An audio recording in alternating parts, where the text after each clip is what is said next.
The Philadelphia Corridor is a long strip of land that stretches 9 miles along Gaza's border with Egypt. Israel's forces have occupied it since May. Israel's Prime Minister Benjamin Netanyahu has refused to withdraw Israeli troops from the corridor because of fears that Hamas will try to smuggle weapons in and rearm. Hamas has insisted the IDF withdraw. It is one of the main reasons the ceasefire talks have continued to fail. Israel is also insisting on keeping forces along another passage called the Netzarim corridor. This bisects Gaza east to west and cuts off the north from the south.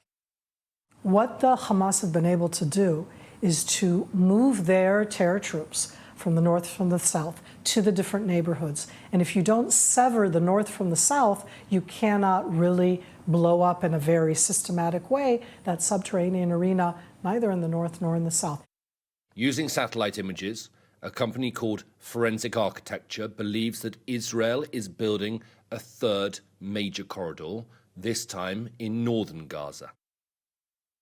This is how the area looked in November 2023, just over a month after the October the 7th attacks.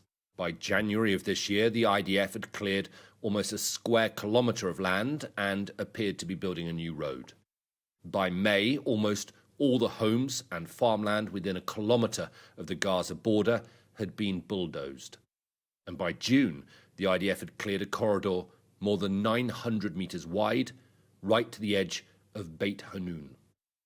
This is alarming because in the history of Israel's occupation, corridors were used to fragment Palestinian territory, especially in the West Bank.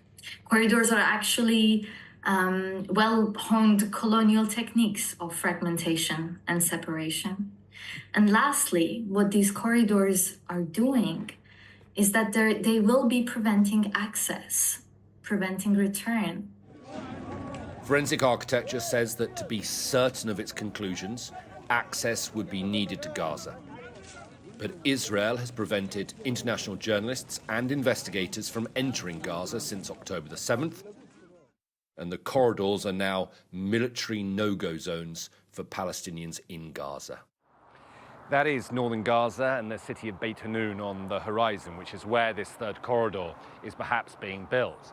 Now, we've spoken to a number of Israeli security professionals who suggest to us that Israel could look to keep a military presence in Gaza for the long term. Some say months, others even years.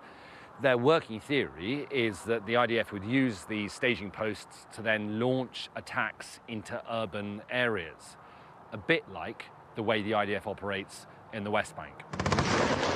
Israel has been pushed by Washington and others to present a plan for Gaza's future. Who will govern it? Who will fund the reconstruction? There is no plan. Unless, that is, it is already in motion. A military occupation designed to keep Israel secure, but would see fighting in Gaza continue for a long time to come. Alistair Bunkle, Sky News, on the Gaza border.